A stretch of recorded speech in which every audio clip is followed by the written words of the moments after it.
Hey guys, welcome back to the Tokyo Anime Zone. I am your host Christian as always, and today we are discussing chapter 151 of Jujutsu Kaisen, Perfect Preparation 4. And man, what a chapter it was. NAOYA Zenin versus MAKI, and the battle was intense to say the least. So let's get right into it, guys. So starting off from the chapter, we have NAOYA kind of remembering the first time he ever encountered Toji Zenin in the family. He was a young boy, he'd heard that Toji has zero curse energy and how kind of face like a loser like that might make. And then he sees Toji in all his bloodlust and kind of like disdain for the family, and he's kind of like, oh shit, this guy means business. And as he's flashing back to like how intimidated he was by Toji, it flashes forward to the fight he's having with Maki, and he starts calling her a fake.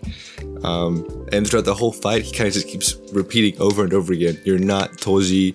You're not as strong as Toji.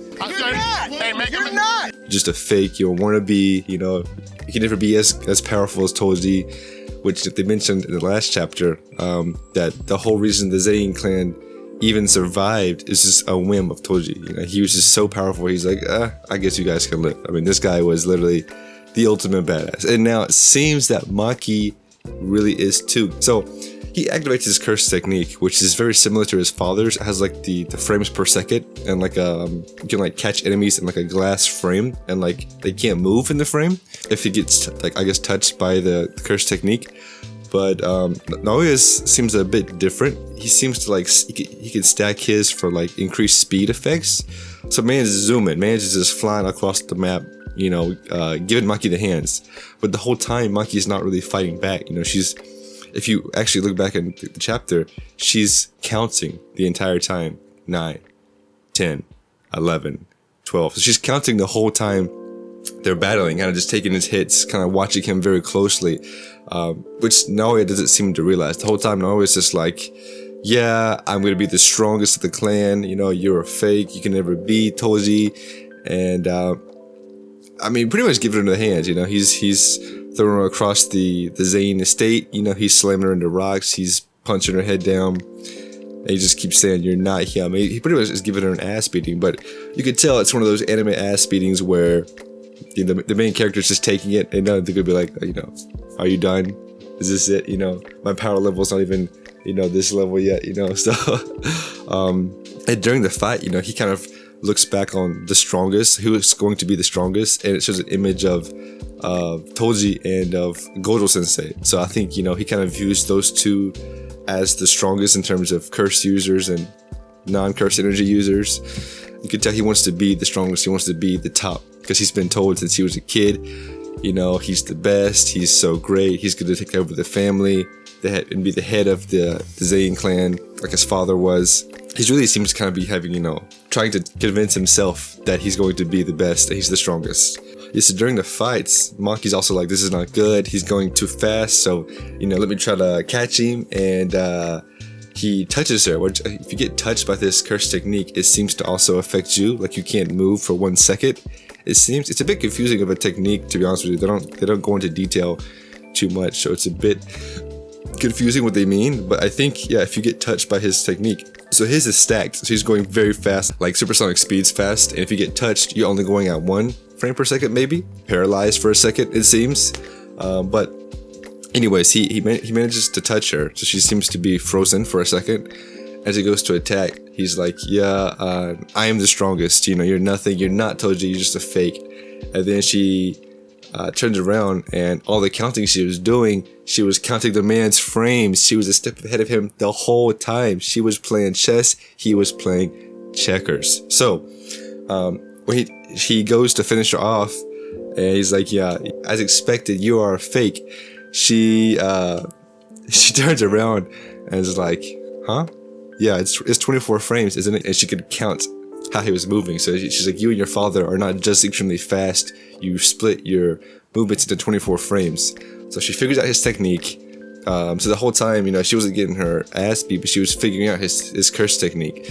So he's shocked again, and she punches him in the face and just crushes his face into the ground. Naoya is defeated. 1 chapter, easy stuff. You know, it's nothing for her. Yeah, she walks away like a badass, and Naoya's face is implanted in the ground.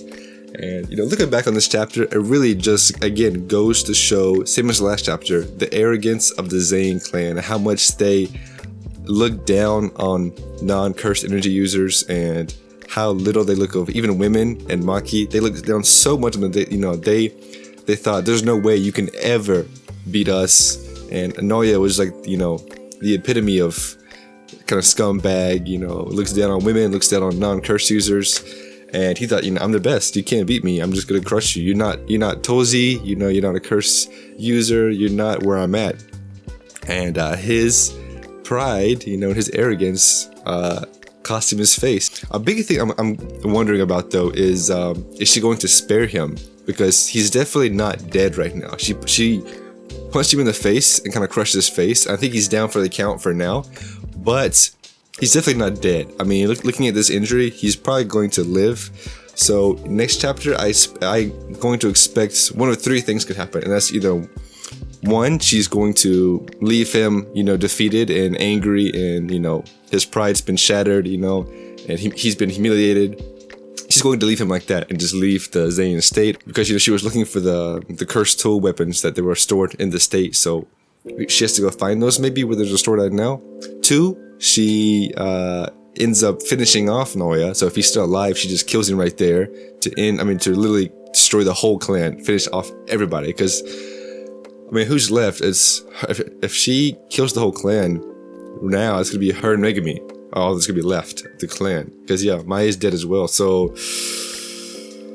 I don't know. She might let him live, or 3rd option is he's going to get back up and do some, you know, some dirty shit. Try to, I don't know, hit her from behind.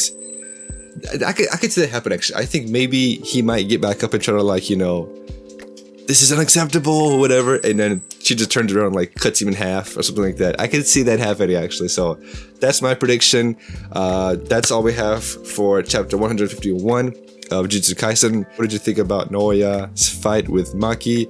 Leave a comment down below what you think of the chapter and what you think Naoya is going to do next week. Yeah, it was a good chapter as always. Fire chapter from Jujutsu Kaisen. It never fails to disappoint, and yeah, I'm looking forward to next week's chapter. So this has been Tokyo Anime Zone, your number 1 news source for all the latest manga and anime news straight from Japan. I'm your host Christian. I will see you guys next time. See you guys.